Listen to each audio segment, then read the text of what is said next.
Amore, cosa si festeggia oggi? Boh, mi ricordo.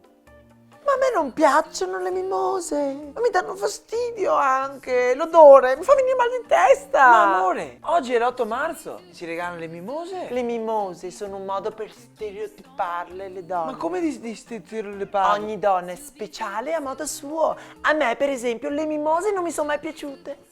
Ascolta, ti porto a comprare un vestito nuovo, va bene? Perché? Ti fanno schifo quelli che ho io? Ma no, ti voglio solo fare un regalo, te ne voglio prendere un altro. Questo siamo noi donne per te. Shopping, vestitini e mimose, Ma cosa devo fare allora? Devi evitare di usare le sineddoche. Che? L'asineddo, che è una figura retorica, si utilizza una parte per indicare l'interezza del soggetto. Non devi confondere la parte per indicare il tutto.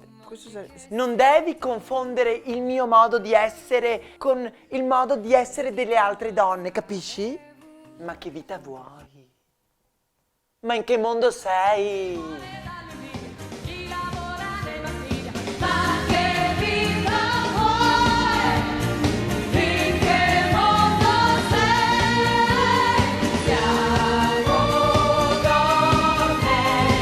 Oltre la mona c'è di più. È questa la figura retorica delle sindache? Sineddoche. Ora so cosa regalarti per la festa della donna. Cosa? Un mazzo di mimose. Ma non hai capito niente allora? Ma non sei deficiente completamente? Non mi piacciono le mimose. Mi fanno schifo. Ma certo che ho capito, amore. Ma quello che non hai capito tu è cosa significa essere uomini. Farsi spiegare dalle donne perché è sbagliato, per poi continuare a sbagliare. Uomini, auguri.